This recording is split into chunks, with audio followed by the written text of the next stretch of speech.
Oh, interesting. It was, but, I think I had been thinking about...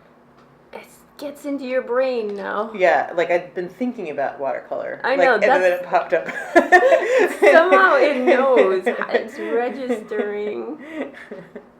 I do know, like, sometimes I'm like, I didn't Google that. I didn't even mention that to anybody. How did they know? I know. I think because they listen. I think I really do. I think your thought. Isn't that what we want from some being, someone that listens to us and sort of anticipates our needs?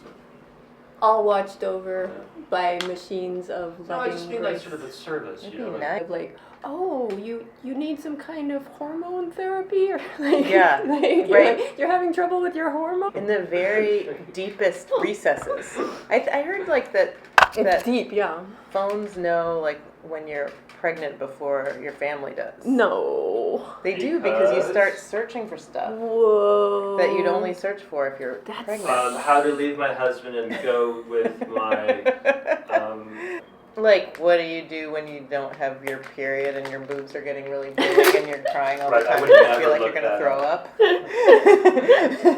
You should look that up.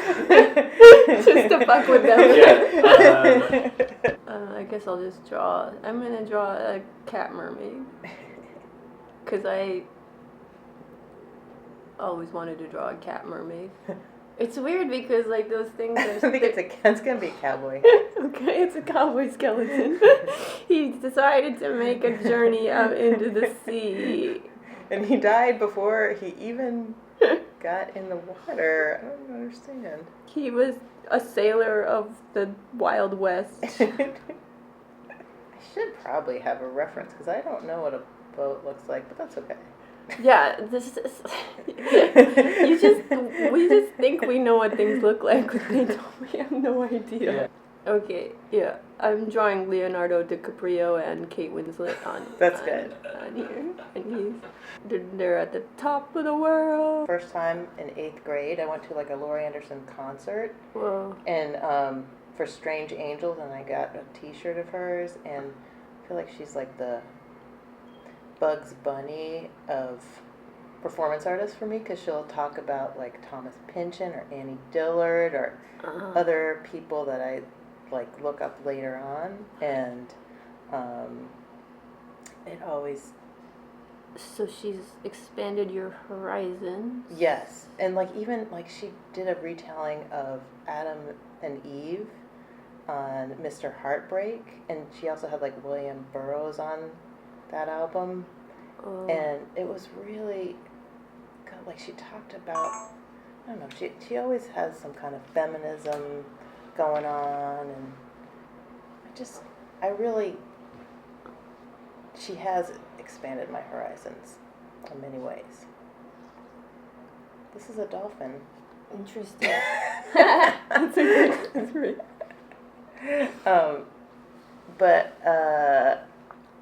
Yes. Yeah. And I thought that Amelia, so she just did this album called Amelia about... so this is recent. So Amelia is about, this, she said that she likes sinking ships. She likes doing things about sinking ships.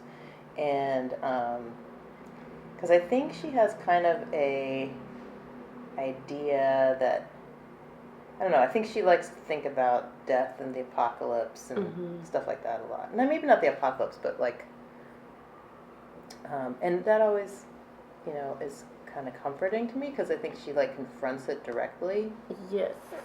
And what I liked about, I don't know, what did you think about it? I have to admit, I've pretended I liked Laurie Anderson my whole life, just so that people like you would think I was cool. What do you think about her? I think I think that I have a very basic taste in music, and it's like a little too wild for me. I mean, like, Anoni I like because she's very soulful, but Laurie Anderson's so much more experimental. I think she kind of... Yeah, in fact, in Amelia, there was some point where I felt like she was like relating to Amelia Earhart and being like, I forget exactly the words, but it was something like, why did I think I could do this man's endeavor or something like that? Like, Like, why did I think I was like a man or something? Yeah, I think that's what I've always liked about her work too, is that she kind of she dresses up like a man. Sometimes she talks in a man's voice, but it's all sort of fluid. And she did that, you know, I love the way that it was kind of like a radio play. Yes, it had the feeling of a real, yes. And I like that narrative. I like that she is not afraid to just tell a story. Yeah. And,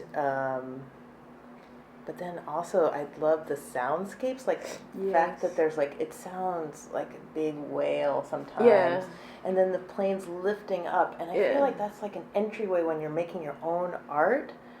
Like it helps me kind of go into my artistic space. Like I felt that when I was So you were working in... Yeah. And I was working on this really tough part of this book that I've been working on for like 20 years, which is probably my own sinking ship, you know? And so I was really, it just helped me in the corniest way to just take off. You know, like, okay, we're lifting up, and now we're like floating over the... So you were really with it. Yeah, I was. I think you were really with it because you had been listening to her since, what, 8th grade? Yes. I think that is part of it. You had a relationship with her. Because I was listening to it with her and also trying to work just the other night. And nothing was happening. Yeah. I think she quotes herself a couple of times, too. Like, she says, like, she quotes Shakespeare, like, his eyes were pearls. Or something, or those were pearls for his eyes. Oh, I'll draw a pearl-eyed man down here. Okay. Now you got the spirit of it. And so, yeah, she's always like ending up on some deserted island and having to make that be like kind of an art space for herself. And so I really respond to that. I also have always wanted to do my own performance stuff too, so yeah. Do you think that Flaming Fire is a sort of a performance yes. situation? Yeah. Or is it more of a band kind of thing? I think it's only a performance. Like I don't like. Yes, we have musicians, but it's not really a. I think it's just all in the It's all in the service of creating some kind of shared ecstasy and tragedy and stuff. Is it a concept like you say Amelia was, maybe? It's its own story with chapters. Yeah, I think so, because Patrick's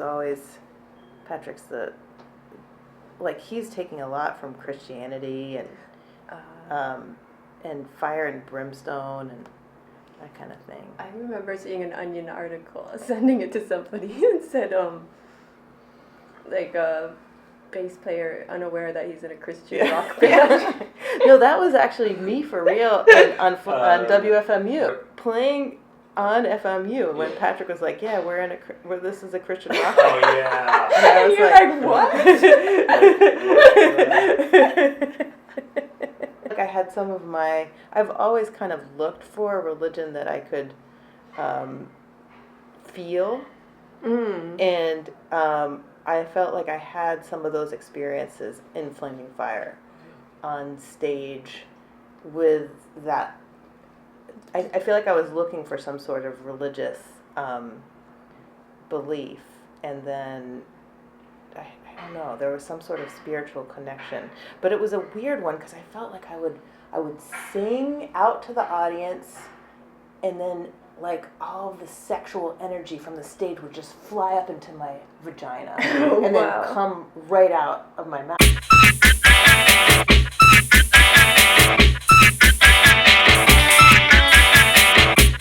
Let's get dying, the wounded lion, suffers Ryan. And then I realized, like, nobody during the pandemic was having that experience. It's so sad. Nobody was having the sexual stage pagan Yeah. shooting out of the vagina. Our idea for homeschooling was Godzilla. Godzilla movies really work well on the 3 to 5 set. They're beautifully filmed. They have all these cool monsters. So we would make Mothra puppets and Godzilla's and King Ghidorah, and then we would then we would put them up on the wall, and then we'd watch more Godzilla, and then we'd go to the zoo, and that was the pandemic. You know, I think I know the lyric that it was all of nature talks to me. If I could just figure out what it was trying to tell me. That's so true. I still can't figure it out. And it's like stuff like that I would be like, oh, that's a quote of the day.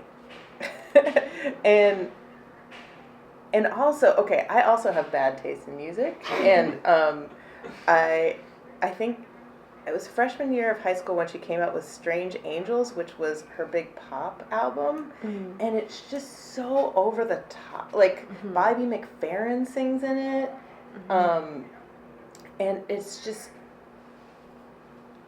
I thought it was like the greatest thing ever.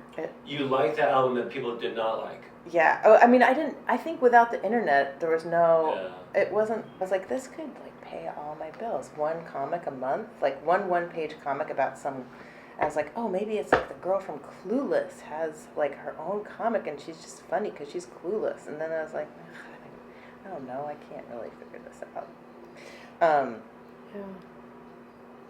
So. Yeah, some of us can, like corral our work into some sort of template and just crank it out like we're a machine. And some of us can't. Yeah.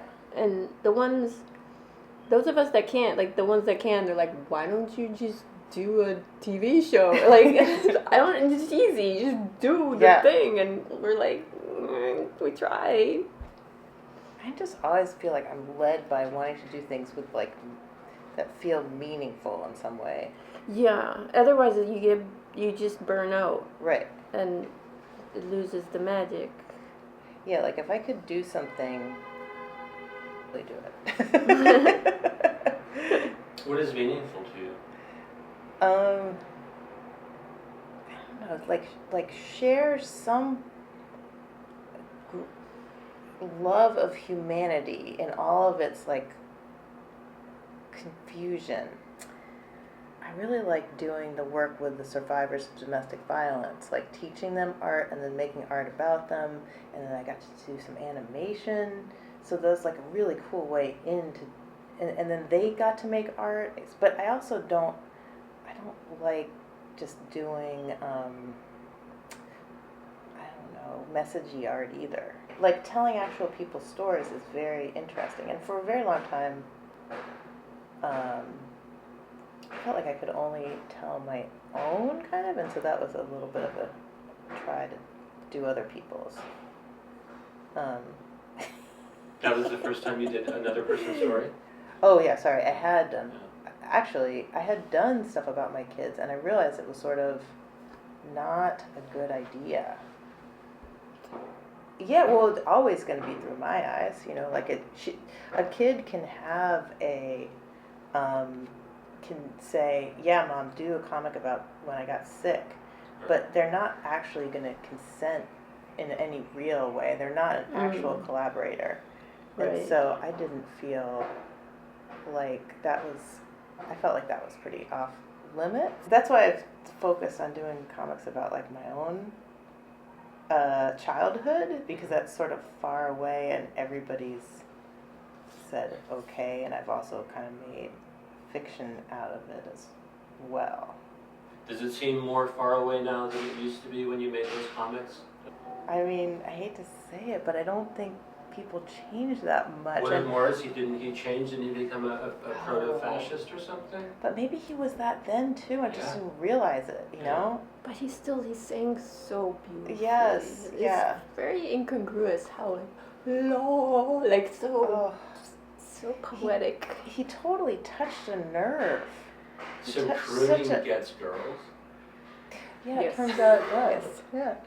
It's take voice lessons. It's like the birds. When the male bird will sing and attract you. Yeah. Her dog and like bad weather patterns and all sorts of things. and she made a comic about it. You could buy the catalog was a comic basically. She drew comics. Laurie Anderson is a cartoonist. She is not a cartoonist, but she reformatted the art from that was on the wall into kind of a comic. Yeah, she was like the resident artist for NASA, I think. Really? She's stayed at NASA for a little. She's done all these, kind of anthropological things almost to study the way the world works, and then some of it she puts into her art. But she also really confronts death in this way that I am a big fan of. She did something about Buddhism and death, and and she's got such a gift with creating these soundscapes. I was experiencing death. Oh. Are you thinking a lot about death lately? It's sort of taken my whole life to kind of meditate on that. Which is actually, I think, why this Amelia thing appealed to me so much, is that, this woman risked everything and died trying, but it's really not about the way it ends. It's about everything in the middle. Your story, your mother's story. Right. Maybe that's why it's taking so long, because that's not your story. I'm sorry, we want to start analyzing. Right. But you need to get that out before you get your own story out. You have done your own story. I think I think I didn't understand where she was coming from until I myself became a mother. Mm. And so that's part of the process of working on this thing. I don't think what I'm doing is quite working on a book either. I think it's some sort of weird therapy. But the process of making the book itself is working something out Yeah. internally. Yeah. And, I mean, we don't have to have the narrative that it's a sinking ship. But it feels like it. And there, in the fact that we live life itself is a sinking ship. Right, exactly. We're all... There's that Spalding Gray thing where he's working on that book, and he calls it that tome or something. The Monster in the Box. The Monster, yeah, and he never finishes, and I think it's about his mom too. I think you'll never work it out. Yeah. But the process of working on it, I do feel like as I'm finishing things, I let it go. It's like, okay, I put that away now. Yeah, I find that with some of my comics, well, I've worked that out, next, move on. Yeah. Well, there was one comic I did about a heartbreak where I just, it was like a misunderstanding, it was a heartbreak. And then after having done that comic, I was just over the heartbreak and I was able to be friends with the guy that broke my heart. I was able to fully, whereas most guys, all the other men I've dated, I just never got over. Books one in a comic or in a piece of art, you feel a bit robbed. You feel like something's been taken from you. Yeah, I think that's what Lauren was trying to say. That's a part of it. You feel misrepresented because, you were trying to say something and then the artist wrote it down in a whole other way, according to their own agenda, and you feel like your existence was stolen and used for somebody else's voice and platform. Well, what's weird is that she kind of, the whole book is about not doing art, Mm-hmm. but she is. Like, Mm-hmm. in the book is about kind of creating an alternate reality in a motel room and having an like Which is art. awesome not sex with this Yeah. guy, and then carrying it over to like lots of other awesome sex with women, and but she's never talking about like the actual physical act of working, because that'd probably be pretty boring to read about. She had to have actually sat down and written the book. It's not like she's. Yeah. And I think that's what makes it so good, is that you're like, you feel like it's all, like she didn't even write it. It just sort of landed. She has a cheap motel room redone for like $20,000 to look like a really fancy hotel room. And it is kind of about making the best of your circumstances. You want to be in this, I forget what the hotel actually was, somewhere in Paris. You want to be in this exquisite hotel room with like the old antique Louis XIV's chairs, but you're in this dump on the side of the highway, so you make it yourself. Yeah, and that, I think she was so good at getting into that sort of exploratory headspace of like what happens when you do that. Creating a structure to play out all these games in. Yeah, absolutely. I mean, for my book, I actually have renamed myself. So fictionalizing it has helped you to be able to tell the story. There is something sort of delicious about reading something where it's clearly fiction, but you know that it's based on a specific personality. Like Jack Kerouac, he talks about like Neil Cassidy, but he changes the name. To have freedom to get into the artistic truth of whatever, the essential truth of whatever you're trying to do, and not get weighed down by the details of anything. And all is weird because you're actually using the person is there. Yeah. You're actually using a human right there. Like I'm using you now? Yeah, yes. but I guess I have consented to this, and I love doing it. Kabe actually has people play themselves. Like he'll have gotten into some situation with somebody, and then for the TV show he'll ask them to act their own part. And I don't know if he does scripts or but he has people, and the ones that seem to manage best with that is actual actors. Like actors can they're in command of it. They have a little bit more agency. I like that he made himself cry in that one of the last episodes of that. Like he's trying to like befriend that kid or something, and he and he's trying to do it over and over again, and You're talking about the one with the house? Yeah. He seems just as vulnerable as anybody on that show. Did you see that crazy show that he did with Emma Stone? Yeah, the curse. I mean, in some ways, I kind of think it's all fiction. As soon as you commit something to the page, you're gonna. It's gonna be something that's through your own filter.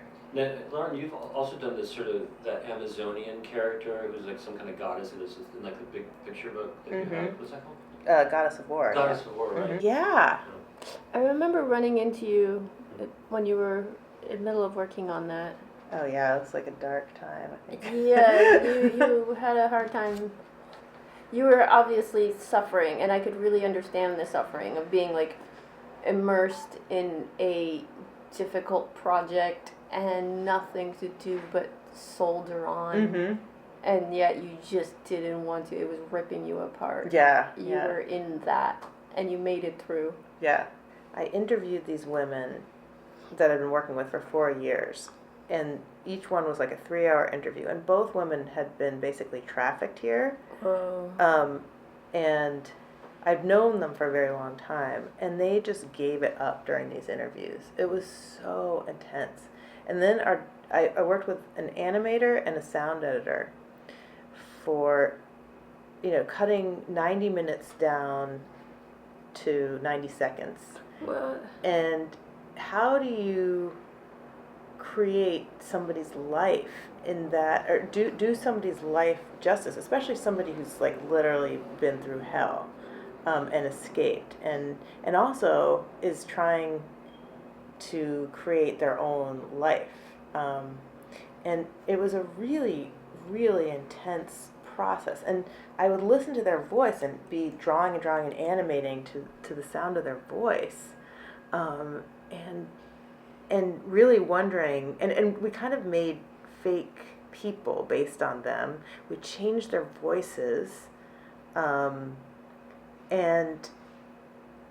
the whole process, I was thinking a lot about, what is ethical and what is not, and how do you do this right, and is this helping? Was it, and are those good questions to ask when you're making art? So you were like compelled, you had to fictionalize and almost like soundbite your people and turn them into almost like characters. Yeah, totally. We had to make a parallel. One of the women loves making art, and we had to make like kind of a parallel universe of the art. So I designed all new art that she made. That was sort of like her art, but different. Because you didn't want to showcase her work? Because I wanted her to be anonymous. She doesn't want her work traced to being in this place. Yeah. So it was very important to, the other woman actually wanted to use her work. Mm-hmm. And so that was an important like difference. Mm-hmm. But in both ones, we're trying to like separate from the real person, but also get their story across. Mm-hmm. And so it was, and then it was also animation. So I was trying to figure out how time-based. I didn't do much of the animation. I did tons of art and a little bit of animation and kind of the direction of it. Yeah. It wasn't really, it was just three of us too. It was this woman, Liz Blazer. She like wrote a whole book about animation, and we had a really good shorthand together of style. We premiered it for this fundraiser, and the women were there, and we're sitting with them and like holding, their children while it was happening. One woman was brought here under the false pretense of an arranged marriage, and it turned out that he was really trying to sort of extort money. When she didn't want to give them money or sex,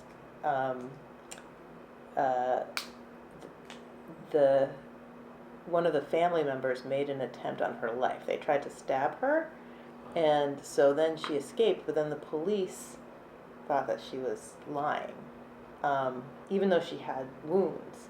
And she's like an incredibly educated person. Like it's not like she came from nothing.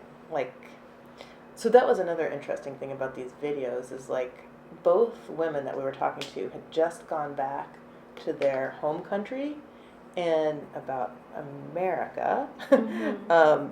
that freedom is, when everything's working, the promise of freedom is real.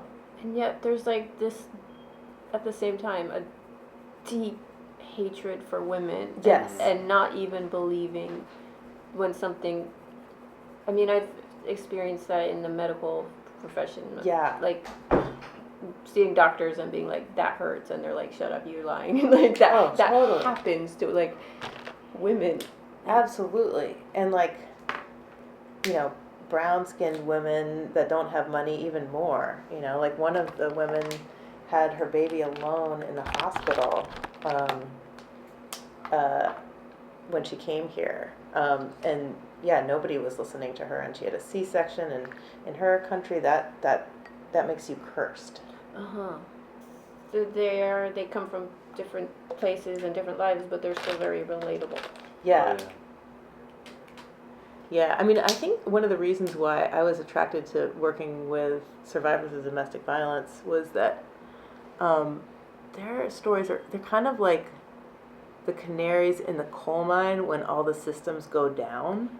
Because, like, they don't have, the people that end up at the shelter don't have any backup. Like, they don't have anybody giving them money.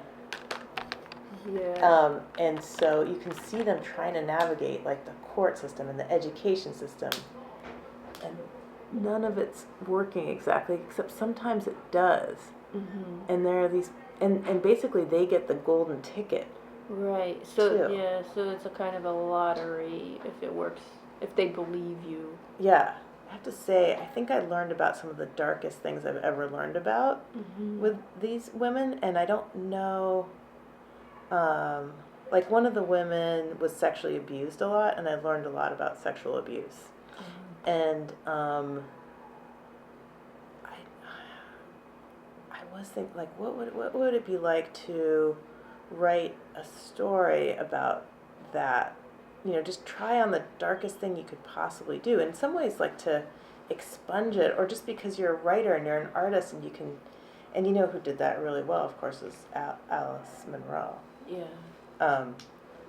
I mean, you've done a little bit of film stuff. Have you ever wanted to do something besides comics? I think comics are so deeply ingrained in me that it's too late. Yeah. Like, I don't think, like... I don't, it's funny, I haven't taught in so many years, but I just love that, Gabrielle, that you're hanging around with so many of my students now. It's like you're giving them the best education they could possibly ever get. Yeah. It's like with music, you play music with other people. Like film, you're working with other people. Comics, you have to engineer that. You have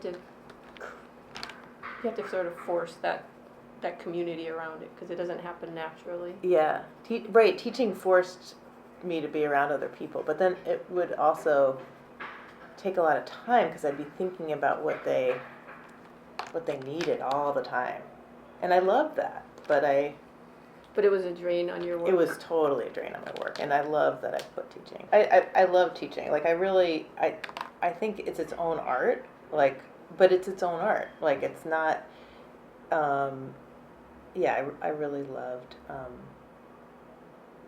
I think mostly I just like loved learning from students. Yeah, it's like a double. It goes back both ways to like just learning what the kids are up to too. Yeah, exactly. Between climate change and war stuff going on, I Gaza, don't think we're and the billionaires they're all well, they're trillionaires. Yeah. they're closing in and just like joining forces against the little people. Give me a check for 5 cents this month. Yeah. Did they even do that? That's awesome. I get like 5 cents a month. Wow. I think sometimes at first I was making an effort and I got like $5 and then I gave And up. then Bezos is like, I just got $1 trillion. Did Laurie Anderson do anything about like the concert for dogs, which I thought was really dumb, and then I remembered dogs have like different frequencies. Mm-hmm. And I'm like, wait, is she actually like playing music at different frequencies that we can't hear, but the dogs can hear? And do they actually respond to it? I don't know. I saw one thing that she did at the Armory, which was she actually had like a prisoner from Guantanamo Bay. It was insane. She'd made the prisoner was a prisoner, and she'd made a gigantic, kind of almost like a throne to project this person on. This is on that edge of just being a little bit too heavy-handed, and I think maybe that maybe something of what you were responding to with Amelia? I think so, yes. Yeah. And I'm just like, maybe that is my downfall. I'm like, all right, I don't care. No, I understand. like I know that Superman is cool, and like Strange Angels is not. But I don't care because it's like part of the whole whole thing. Don't know. I'll go down with her ship, man. I will. I love it when I love an artist that way. Yeah. It's like, you want to see like every Eric Romero movie, even though that might not be a good one, or you want to just like, hey, what is this person doing? Okay. I feel that way about Todd Solondz. I was so into Barbie when I was a kid, and I made a comic about Barbies for Girl.com, and they were like my earliest version of like storytelling. Mm. I would make these gigantic, intricate stories with all the Barbies, and I even had like Barbie Channel 2 auction, like that was a PBS. You know how PBS used to have televised auctions? I would have a televised auction with all my Barbies. No, okay, that was your. I had a big chalkboard, and all the items, like I would have like just little tchotchkes from my house. That is so involved, and children are just like, that's amazing. Make them talk to each other or something. Well, that was the end. That's when I knew it was the end of my childhood, actually. When I would set everything up and then there would be no game to play. Like, this is very interesting. Because, I had that too. And I remember that age in which, like, my brother and I would play Freddy in his game. And we would just use all the toys in the room. And we would make, Freddy was like the cult leader. I mean, he was like the father figure, and then there was all these kids, and there was like an orphanage, I guess, and like we just like build the whole structure in which they live, and we'd spend the whole time just building, making the whole structure, and then like we'd never actually get to the plot of the story. But there was an age at which we were like still trying to play, but we were too old, and it was kind of embarrassing, but like we just didn't want to let go. She was able to put away the idea that it was an ad, and like my husband was not. When the commercial for the car came on with Nick Drake's song. Yes, the Volkswagen Bug. This was like a pivotal moment for Generation X. Like, it was like this feeling that they'd stolen like our secret. This generation is just like, so what? Right. Yeah. Where can I sell out? Yeah. Can I sell you want to sell out? My brain somewhere, please? And now it's just devastating. It's like Sinead O'Connor and at a Trump rally. She made Little Women and Lady Bird, and I guess that selling out. Good for her, because she got something out to my daughter. I think when my daughter was a little younger, she was like wanted to be an influencer because you got free stuff. Like she thought that sounded like a cool idea. It does sound fun, to be honest. Lauren, did you become a cartoonist before you came to New York City? Shortly before, and I was at a art residency painting, and I just couldn't really figure out what to paint. I did one comic in college, and I really liked doing it, but I didn't realize that would be something I would do forever.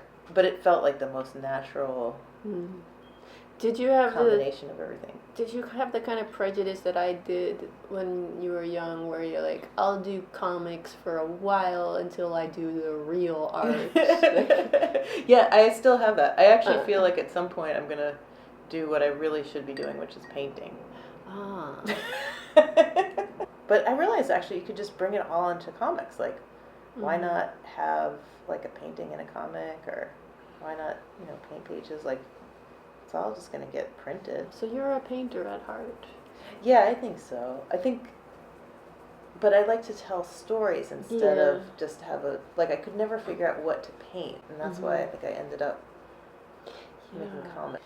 I don't know, once you have a family, I feel like the things get a little different in terms of what, like my kids before have wanted like a brand new kitchen and that kind of thing, and like that's just not, we're not going to have like a fancy kitchen. Right, you get a Barbie kitchen.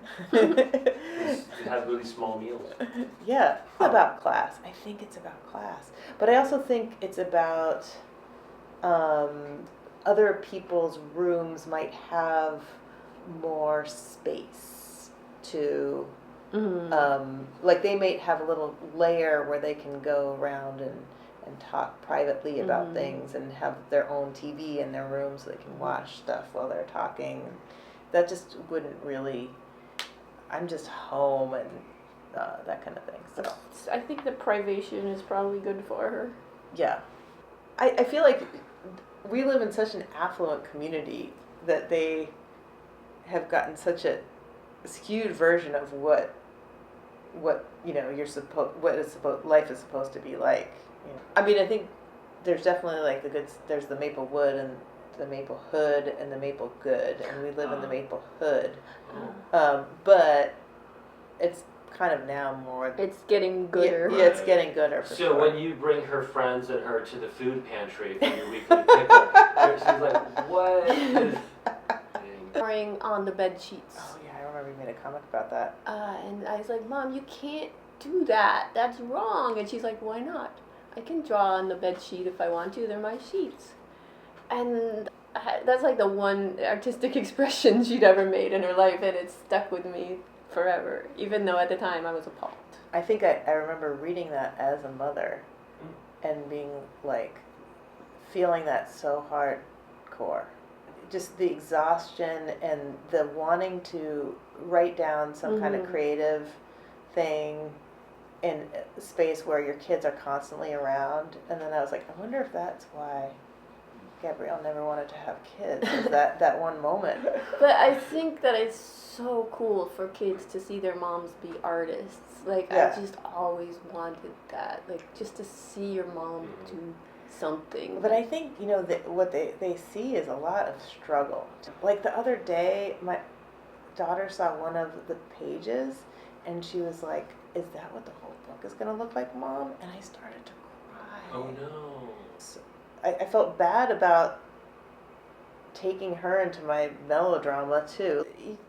But you're looking through the critical eye of a teenager, which is... And your own daughter. Yeah, who teenagers have no taste, first of all. Look at their pants. I think Ramona has such good taste. Oh, okay, that's good. I'm just kidding. They basically create culture. Look at their pants. No, Look at their pants. I mean, look at Rimbaud's pants. Like they're on the avant-garde of what is interesting. They're the only people that can just put on whatever pants they want. I want to put on these assless chaps and go out with my friends. They're also dumb. There's also dumminess to them, to kids. They don't know a lot of stuff. Well, they haven't really experienced any of life. They don't know what love is. What do you guys think about like letting go? What does that mean to you? Letting go.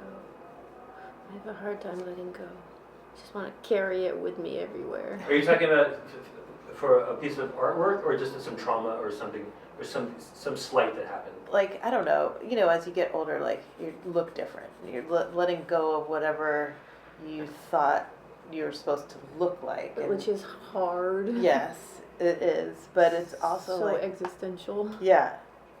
Yeah, like looking in the mirror and sort of accepting the mirror. Like, oh, yep, I do look like that. Yeah. It's hard. No, let's not dim the lights. You can turn them all the way up. And I feel like for me that's been a very good thing in terms of art. Like if I'm so attached, the only way to like work on finishing my book is just to let go of any perceived notion that it's going to be any one thing and just work on it, Yeah, and it's like with art, you're just doing that like again and again too. Yeah. You're like, this time I got total control of how it's gonna come out, and then it doesn't and then you're like, okay, now I've learned this time it'll come out the way I want it to, and it doesn't. Like it's a constant practice of letting it be whatever it's supposed to be. Yeah, and in that way you're just like shedding your skin over and over and over again, and accepting it. Yeah, and accepting that you're just not gonna get to that point. Like, finally, I got to the point where I accepted it, and now I'm accepting it. But you have to let that go somehow too. Yeah, right. Because you're just still fucking alive. Being alive.